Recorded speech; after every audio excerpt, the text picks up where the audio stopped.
Welcome back to your online class. Students, आप लोग कैसे हैं? मैं आशा करती हूँ आप लोग स्वस्थ और सुरक्षित होंगे। आज हम लोग पढ़ेंगे साहित्य सागर पद्य भाग का 4th लेसन, वह जन्मभूमि मेरी। वह जन्मभूमि मेरी कविता के रचयिता हैं श्री सोहनलाल द्विवेदी। तो कविता की व्याख्या शुरू करने से पहले हम सोहनलाल द्विवेदी के जीवन के बारे में कुछ जानकारी प्राप्त करेंगे। स्टूडेंट्स, सोहनलाल द्विवेदी का जन्म सन 1905 ईस्वी में उत्तर प्रदेश के फतेहपुर प्रांत के बिंदकी नामक ग्राम में एक संपन्न परिवार में हुआ था। इन्होंने हाई स्कूल की शिक्षा फतेहपुर से ही प्राप्त की थी। उच्च शिक्षा बनारस हिंदू विश्वविद्यालय से प्राप्त की। वहीं से इन्होंने एमए और एलएलबी की भी परीक्षाएं उत्तीर्ण की थी। श्री महामना मदन मोहन मालवीय के संपर्क में आने से इनके हृदय में राष्ट्रीय भावना जागृत हुई और उससे प्रेरित होकर इन्होंने राष्ट्रीय भावना प्रधान कविताएं लिखना आरंभ कर दी। श्री सोहनलाल द्विवेदी की अधिकतर कविताएं देश प्रेम से युक्त हैं। इनकी मृत्यु 1 मार्च सन 1988 ईस्वी को हुई थी। स्टूडेंट्स, हम देखते हैं कि प्रस्तुत कविता के माध्यम से कवि हमें क्या संदेश देना चाहते हैं। कविता है वह जन्मभूमि मेरी, वह मातृभूमि मेरी। प्रस्तुत कविता के माध्यम से कवि ने भारत की महिमा का बखान किया है। ऊंचा खड़ा हिमालय आकाश चूमता है। कवि कहते हैं कि भारत के उत्तर दिशा में हिमालय पर्वत स्थित है। उसकी ऊंचाइयों को देखकर ऐसा प्रतीत होता है कि वो आकाश को स्पर्श कर रहा है, निरंतर छूते हुए दिखाई देता है।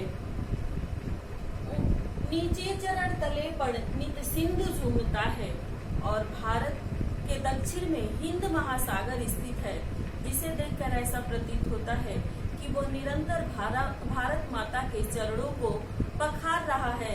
भारत माता के चरणों के नीचे निरंतर झूम रहा है, मचल रहा है। गंगा यमुना त्रिवेणी नदियां लहर रही हैं। कवि क्या कहते हैं कि गंगा यमुना सरस्वती नदियां निरंतर लहरते रहती हैं और इनकी लहरें देखने के योग्य होती हैं। गंगा यमुना सरस्वती के अथाह जल राशि कदम कदम पर सबकी ध्यान आकर्षित करती रहती है। जगमग छटा निराली पग पग पर छहर रही है। कवि क्या कहते हैं कि भारत का प्राकृतिक सौंदर्य इतना सुंदर है कि कदम कदम पर बिखरा हुआ है और यह सौंदर्य सबका ध्यान अपनी तरफ आकर्षित करता है। वह पुण्य भूमि मेरी, वह स्वर्ण भूमि मेरी।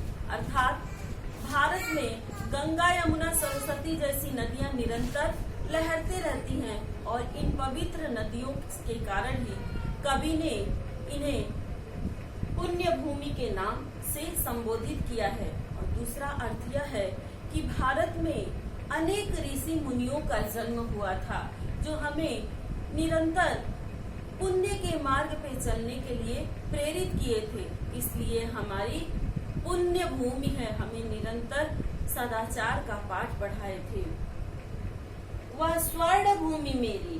भारत की मिट्टी बहुत उपजाऊ है। यहाँ किसान सोने जैसे फसल उगाते हैं, इसलिए कवि ने इसे स्वर्ण भूमि के नाम से संबोधित किया है।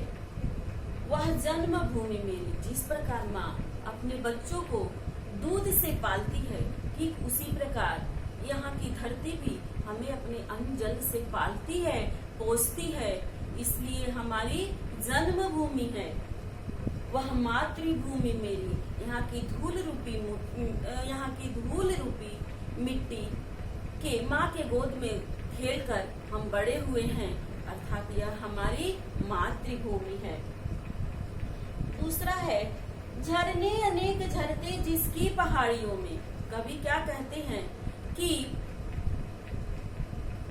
हिमालय पर्वत से निकलने वाले अनेक झरने जो है झरते रहते हैं और उसका पानी आगे चलकर नदियों में मिल जाता है, जिससे किसान अपने फसलों की सिंचाई करते हैं। किसान जो है उन नदियों के पानी से अपने फसल की सिंचाई करते हैं। चिड़िया चहक रही हैं वो मस्त झाड़ियों में, और चिड़िया मस्त होकर खुश होकर झाड़ियों में चहचहाती हैं। उनका कलरव हमें भी सुनाई देता है। अमराइयां घनी है कोयल पुकारती है। कवि क्या कहते हैं कि यहाँ जगह जगह पर आम के बाग दिखाई देते हैं, और जब आम के बाग में बौर आ जाता है तो कोयल जो है अपनी मीठी आवाज में गाने लगती है। प्रसन्न होकर अपनी मीठी आवाज में, अपनी सुरीली आवाज में गाने लगती है, जो सुनकर हमारा भी मन मुग्ध हो जाता है। बहती मलय पवन है तन मन संवारती है। कवि क्या कहते हैं कि मलयाचल से आने वाली शीतल मंद वायु सबको मंत्र मुग्ध कर देती है, अर्थात जनमानस का हृदय प्रसन्नता से भर देती है।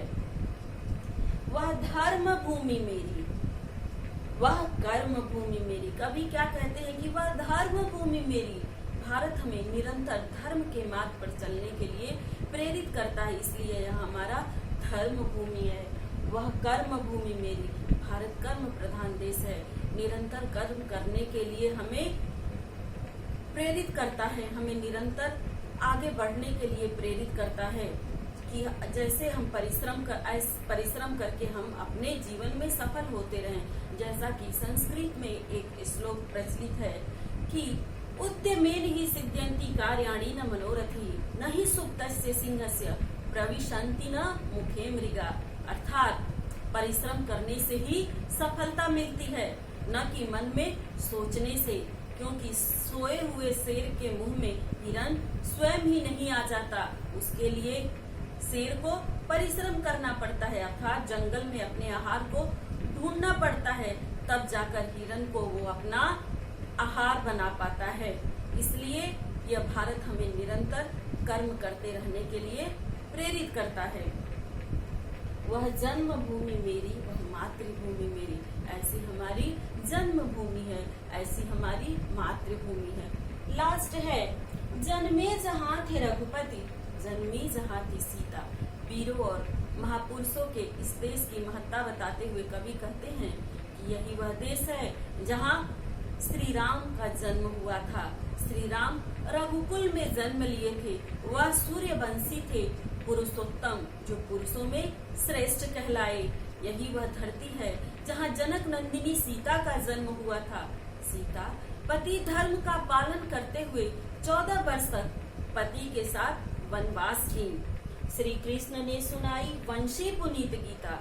यही वह देश है जहाँ कुरुक्षेत्र में महाभारत के युद्ध में श्री कृष्ण ने अर्जुन को गीता का पाठ पढ़ाया था, गीता का उपदेश दिया था और उन्हें निष्काम कर्म करने के लिए प्रेरित किया था। गौतम ने जन्म लेकर जिसका यश बढ़ाया, और यही वह देश है जहाँ पे महान व्यक्ति गौतम बुद्ध का जन्म हुआ था, जिन्होंने सांसारिक मोह माया को त्याग कर ज्ञान की प्राप्ति की और अपने भारत देश की प्रसिद्धि दूर दूर तक फैलाई। जग को दया दिखाई, जग को दिया दिखाया। कवि क्या कहते हैं कि गौतम बुद्ध हमें हिंसा को त्याग कर अहिंसा के मार्ग पर चलने के लिए प्रेरित किया और सभी जीवों पर दया करना सिखाया। अर्थात हमें सभी जीवों पर दया करना चाहिए। यदि हम किसी को जीवन नहीं दे सकते तो हमें मारने का भी कोई अधिकार नहीं है। जग को दिया दिखाया और अपने ज्ञान रूपी प्रकाश से इस पूरी सृष्टि को प्रकाशित किया। अर्थात केवल भारत का ही नहीं, अनेक देश में उन्होंने अपने ज्ञान रूपी प्रकाश को फैलाया।